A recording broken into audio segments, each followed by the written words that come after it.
Ladies and gentlemen, my name is John Bain. You know this is serious if I'm using my real name.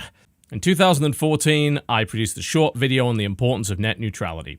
The fact that I'm having to talk about this again in 2017 is frankly ridiculous. But unfortunately, the FCC in the United States is in the process of attempting to once again abolish net neutrality. They're doing it with the unbelievably dishonestly named Restoring Internet Freedom Act.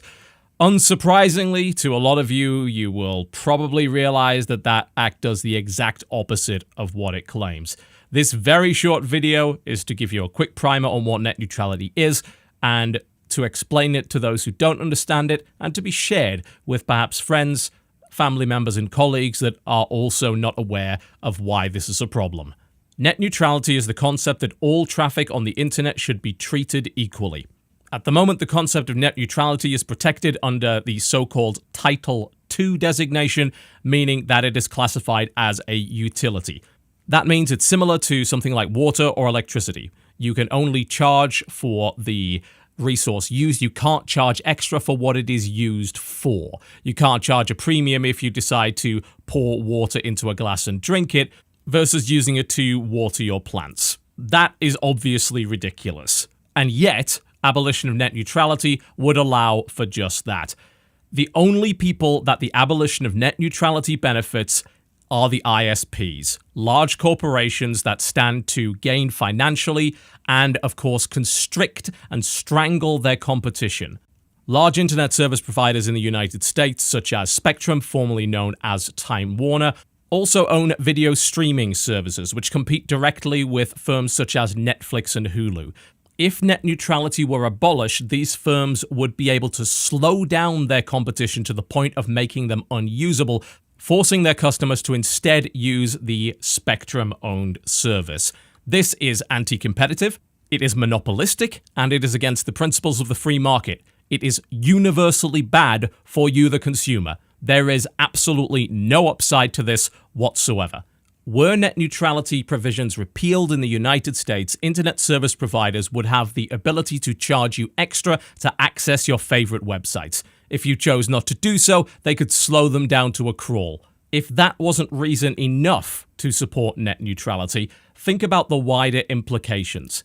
Slowing down and crippling access to websites can be used as a tool to suppress free speech.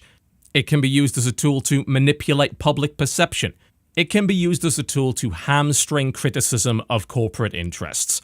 The abolition of net neutrality can quite literally be used as a tool to undermine democracy. Many political issues are complex, nuanced, and there is often not a simple right answer. There is no easy right or wrong. There is no black and white. There are no opposing teams here. Whether you lean left or right, up or down, it doesn't matter. The abolition of net neutrality is a net negative for every consumer there is. The only people to benefit from this are internet service providers. There is credible evidence to suggest that the abolition of net neutrality in any country, the United States or otherwise, can and will most likely result in that country falling behind in terms of its competitiveness on the world stage, whether it be economic growth, fighting unemployment, or technological innovation. These are all things that will suffer with the abolition of net neutrality. Regardless of your political orientation, unless you happen to be the CEO of a large ISP, you will suffer if net neutrality is abolished. Over the last few months, the large corporations that do oppose net neutrality have been ramping up the propaganda, astroturfing, and shilling efforts. During the FCC's public consultation period, the website was flooded with identical comments accompanied by obviously fake names. The FCC received over 128,000 identical anti-net neutrality comments. While it is entirely possible that some people have been misled into believing that the Restoring Internet Freedom Act actually does that thing, the vast majority of these comments were posted by bots. Comcast attempted to aggressively shut down the site ComcastAstroturf.com with a cease and desist order. Make no mistake about it. These large corporations are actively fighting to take away your rights, to take away your freedom, to inconvenience you, and to charge you more money for the same service you are currently getting now. This is not a partisan issue. This is an issue of consumers versus malicious corporate interests. July the 12th is the Net Neutrality Day of Action, and yes, there are things that you can do to help. I've included a list of links in the description below this video, which includes sources that back up everything I've said today, as well as methods to easily contact US Congress members and the FCC. Make no mistake about it, folks, this is a battle for the future of the internet as we know it.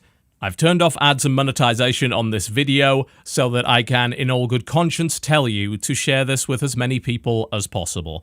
Regardless of whether or not you live in the United States or you don't, this is going to be an issue for you one way or the other. It's important to raise awareness, it's important to educate, and it is important that the astroturfing efforts and dishonest behavior of major corporate ISPs are not left unanswered. Ladies and gentlemen, thank you very much for watching, and I'll see you next time.